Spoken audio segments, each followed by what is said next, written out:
Okay, well, I'm happy to be talking today with Louise Townsin, who's based in Adelaide in Australia, and it's been doing some really interesting work that hopefully we're going to talk about today, Louise. Thanks very much for joining me. Thanks, Elspeth. So your work on new border pedagogy, I find absolutely fascinating, and you base this around some of Giroux's work, for example, and various other people, various other scholars that you've looked at. But I'd like to start by asking how you got interested in this whole area, Louise. Thanks, Elspeth. Well, I was originally an English language teacher and was working with students in degree pathway programs around academic literacy and English before they enter their university degrees. And I will always have a soft spot in my heart for teaching English, teaching international students. And I don't have a background in education necessarily. So before that, I was not a teacher. It's something that I came to sort of a bit later after I had finished my undergraduate degree in social science. But I found that teaching was just something that I found gave me a lot of joy, and it was mainly through the relationships that I was able to develop with students. And so probably through those relationships I gained an interest in pedagogy, and in particular critical pedagogy. So that's obviously where I've used a lot of Giroux's thinking and found it very productive. In terms of the actual, my understanding of pedagogy, there was a definition by Mark Smith, who talks about pedagogy being the way that you care for your students and you're interested in meeting their needs, and you're also taking on a responsibility to bring maybe theoretical concepts, to life, to animate them, to make that thinking and that knowledge production maybe a little bit more visible and a little bit more tangible, so people can engage more easily with it. And then obviously the idea of helping people to reflect and to commit and then change. So that's how I became interested in pedagogy and critical pedagogy, and was introduced to Giroux's ideas about border crossing. And with my PhD research, I was fortunate enough to be at a university that was undertaking outbound mobility as a new endeavour, and was very interested in those students' intercultural learning as they cross geographical borders. And I couldn't see in the literature at that time that there was many references to the use of the concept of borders, even though these students actually who are travelling overseas do cross geographical boundaries and borders. And with Giroux's conception of border crossing, it's immediately familiar to students that there are these borders, and these borders actually are very physical and concrete, and they separate our lives and the way we do things, and they can admit people, but they can also create barriers for people. And so following on from that, Giroux really says, well, we have borders in our minds. We have borders, all kinds of borders in our minds that we're maybe not so familiar with until we start looking for them. And they could be borders related to all kinds of categories of difference: age, religion, race, ethnicity, gender. So it was really that concept of border crossing that I was really very taken with, and was hoping that I could work with students around that, and together we would learn about border crossing and how that particular idea might relate to intercultural learning. Yeah, and you talk about a lot about living together in difference, and actually using a challenging approach to to help get across those borders, to meet together at those borders. You talk about the boundaries and where people meet, and this concept of hybridity that you've used. Could you just talk a little bit about hybridity?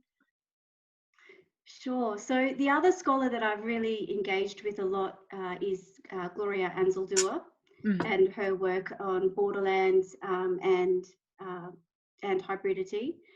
And Gloria Anzaldúa writes a really powerful story that I have used with students, and I think about it all the time. And it's the story of the snake and the eagle. And it's there's a river, and on one side lives the snake, and on the other side lives the eagle. And you can't think of two more different kinds of creatures. You have the eagle, soaring through the air, this, powerful wings.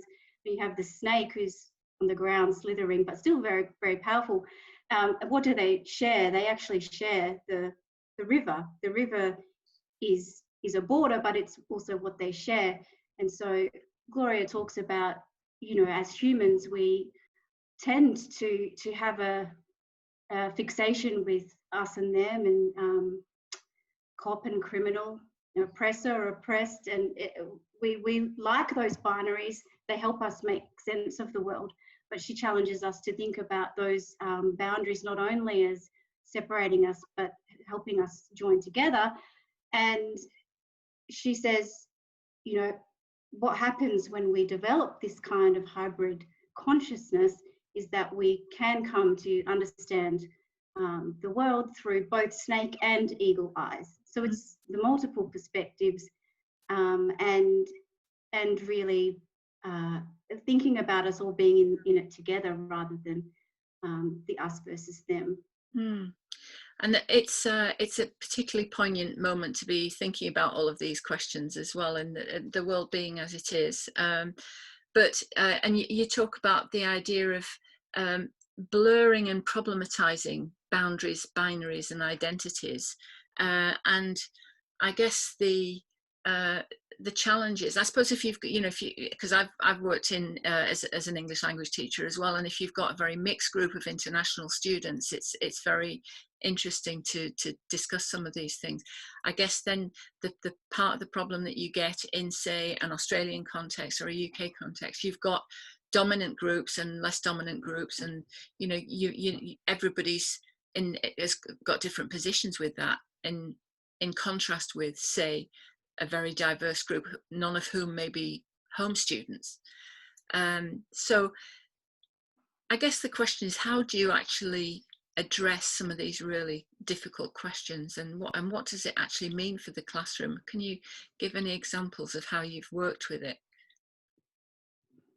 Sure. I think partly one entryway into starting to think about our identities in the classroom is to be thinking about the multiple parts of ourselves, and also how our social identities, actually afford us privileges, or in some cases are maybe not in the dominant group. Because intersectionality is probably the concept there that's really useful to take into the classroom, for people to start to see that we're not just characterized by one thing.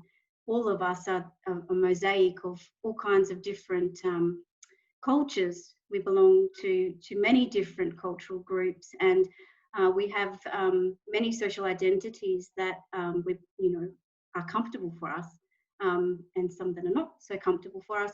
And so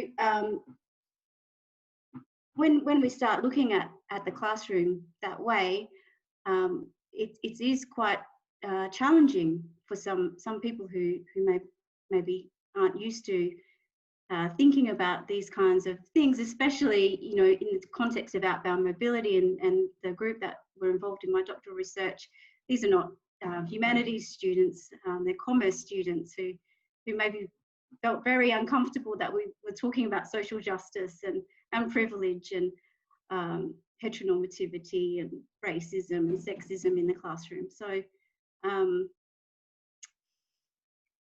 I think how do you bring it up with them? I mean, how do you actually in practical terms, what did you do to get them to think about some of these things? Yeah, one of the easiest activities is just asking students to complete the sentence, I am, and there's blank space. And what comes up in the classroom is quite, fascinating. We can't define ourselves by, one thing.